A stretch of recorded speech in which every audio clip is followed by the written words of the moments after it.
Hello दोस्तों, आज हम एक नए वीडियो के साथ आए हैं। इस वीडियो में हम समास के बारे में पढ़ेंगे। चलो बिना देर किए इसको स्टार्ट करते हैं। उपरोक्त उदाहरण में रंगीन शब्द दिए गए वाक्यांशों को संक्षिप्त करके बना गया है, जैसे कि यज्ञ के लिए शाला यज्ञशाला, चार पाए हैं जिसके चार पाई। ऐसे ही वाक्यांशों को इस प्रकार संक्षिप्त करके एक शब्द की रचना करने को ही समास कहते हैं। समास की परिभाषा: दो या दो अधिक पदों अथवा वाक्यांशों को संक्षिप्त करके नए शब्द बनाने की प्रक्रिया को समास कहते हैं। समस्त पद एवं समास विग्रह: समास रचना में दो पद होते हैं। पहला पद पूर्व पद और दूसरा पद उत्तर पद कहलाता है। इन दोनों के समास से बना नया शब्द समस्त पद कहलाता है। उपरोक्त उदाहरण में यज्ञ, चार, रक्त और जैब पूर्व पद है, शाला, पाय, कमल और कतरा उत्तर पद है तथा इनके मेल से बने नया शब्द यज्ञशाला, चारपाई, रक्त, कमल और जैब कतरा समस्त पद है। समास विग्रह: समस्त पद के सभी पदों को उनके पहले जैसे रूप में विस्तृत करके अलग अलग करने की प्रक्रिया को समास विग्रह कहते हैं। जैसे राजदूत समस्त पद का समास विग्रह होगा राजा का दूत। समास का तात्पर्य है संक्षिप्तीकरण। दो या दो से अधिक शब्दों से मिलकर बने हुए एक नवीन एवं सार्थक शब्द को समास कहते हैं। जैसे रसोई के लिए घर, इसे हम रसोई घर भी कह सकते हैं। सामासिक शब्द: समास के नियमों से निर्मित शब्द सामासिक शब्द कहलाता है। इसे समस्त पद भी कहते हैं। समास होने के बाद विभक्तियों के चिन्ह लुप्त हो जाता है, जैसे राजपूत। समास विग्रह: सामासिक शब्दों के बीच के संबंध को स्पष्ट करना समास विग्रह कहलाता है। जैसे राजपुत्र, राजा का पुत्र। पूर्व पद और उत्तर पद: समास में दो पद होते हैं। पहला पद को पूर्व पद और दूसरे पद को उत्तर पद कहते हैं। जैसे गंगा जल, इसमें गंगा पूर्व पद और जल उत्तर पद है। संधि तथा समास में अंतर: संधि में दो वर्णों का मेल होता है और उनके मेल से विकार उत्पन्न होता है, किंतु समास में दो शब्दों का मेल होता है। संधि में विभक्ति या शब्द का लोप नहीं होता, जैसे हिम युक्त आलय हिमालय। समास में विभक्ति या शब्दों का लोप होता है, जैसे हिम के लिए आलय हिमालय। अन्य उदाहरण: यज्ञ युक्त शाला यज्ञशाला, यज्ञ के लिए शाला यज्ञशाला। हमको लगता है कि आप इस उदाहरण के जरिए संधि तथा समास में अंतर समझ गए होंगे। समास के भेद: समास के 6 भेद हैं। पहला अव्ययभाव समास, दूसरा तत्पुरुष समास, तीसरा कर्मधारय समास, चौथा बहुव्रीहि समास, पांचवा द्वंद्व समास और छठा द्विगु समास। अव्ययभाव समास: जिस समास का पहला पद प्रधान हो और वह अव्यय हो उसे अव्ययभाव समास कहते हैं। जैसे यथामति, मति के अनुसार। आमरण, मृत्यु तक, इसमें यथा और आ अव्यय है। अव्ययभाव समास का कुछ अन्य उदाहरण: यथाशक्ति, शक्ति के अनुसार। यथामति, मति के अनुसार। यथा योग्य, योग्यता के अनुसार। यथावसर, अवसर के अनुसार।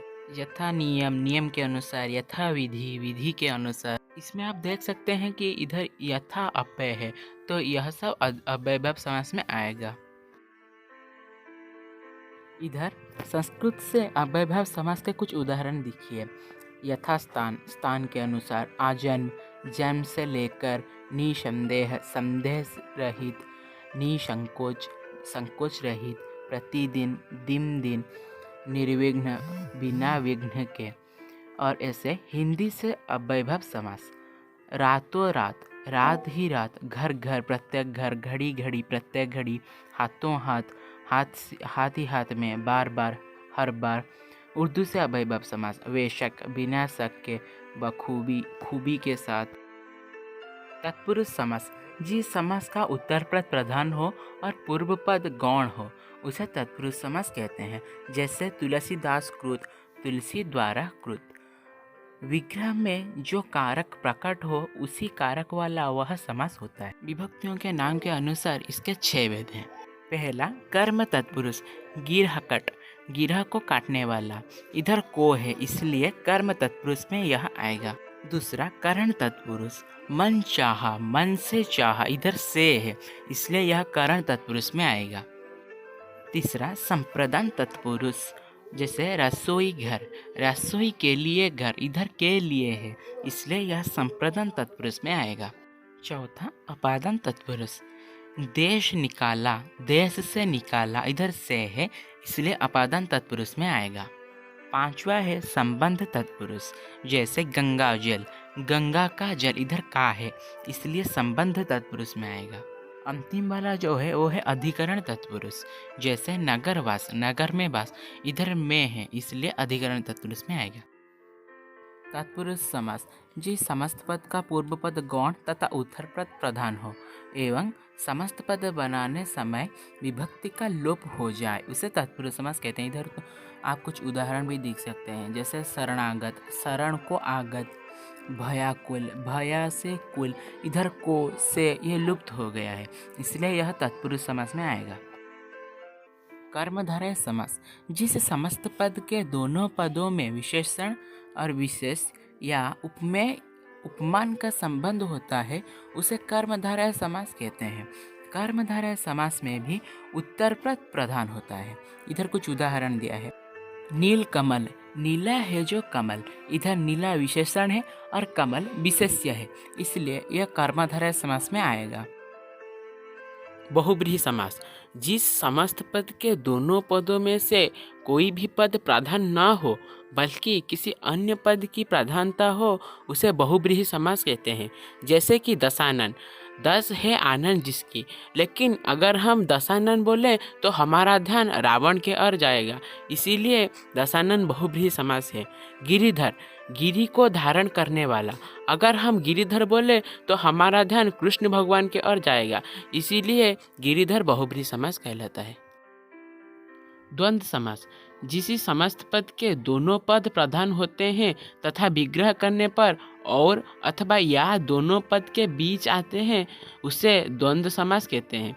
उदाहरण माता पिता, माता और पिता, राजा रंक, राजा और रंक, पाप पुण्य, पाप या पुण्य।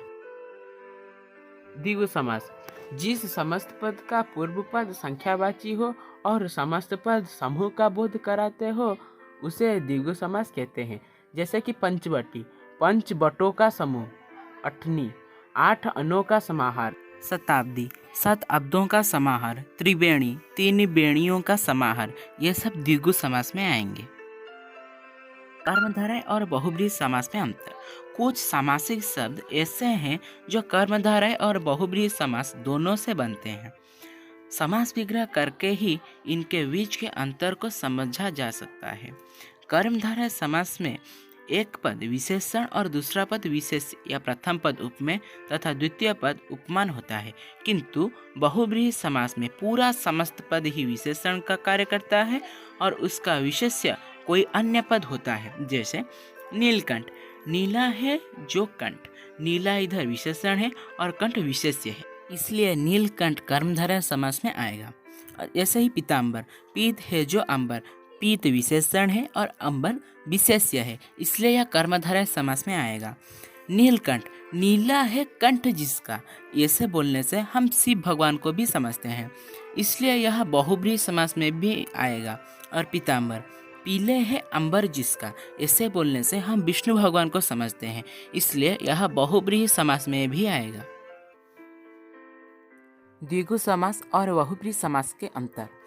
द्विगु समास में पहला पद संख्यावाचक विशेषण और दूसरा पद विशेष्य होता है तथा समस्त पद समूह का बोध कराता है, जबकि बहुब्रीहि समास में पूरा समस्त पद विशेषण का कार्य करता है। जैसे दशानन, 10 आननों का समूह, इधर 10 जो है वह संख्यावाचक विशेषण है इसलिए यह द्विगु समास में आएगा। त्रिनेत्र, 3 नेत्रों का समूह, इधर 3 जो है वह संख्यावाचक विशेषण है और नेत्र विशेष्य है इसलिए यह द्विगु समास में आएगा। लेकिन दशानन, 10 है आनंद जिसके, ऐसे बोलने से हम रावण को समझते हैं इसलिए यह बहुब्रीहि समास में भी आएगा। त्रिनेत्र, तीन नेत्र हैं जिसके, ऐसे बोलने से हम शिव भगवान को भी समझते हैं, इसलिए यह बहुब्रीहि समास में भी आएगा। त्रिरंगा, तीन रंगों का समाहार, तीन है इधर पहले तीन है, यह संख्यावाचक विशेषण में आएगा, इसलिए यह द्विगु समास होगा। त्रिरंगा, तीन रंगों का समाहार, तीन संख्यावाचक विशेषण में है, इसलिए त्रिरंगा जो है वह द्विगु समास में आएगा। त्रिरंगा, तीन रंग है जिसके, ऐसे बोलने से हम भारत के राष्ट्रीय ध्वज को समझते हैं, इसलिए त्रिरंगा बहुब्रीहि समास में भी आएगा। इसी के साथ साथ हम समास चैप्टर को ख़त्म करते हैं। हम जल्द ही जल्द और एक नए वीडियो के साथ आएंगे। तब तक के लिए हमारे साथ बने रहिए, हमारे चैनल को सब्सक्राइब कर दीजिए। धन्यवाद।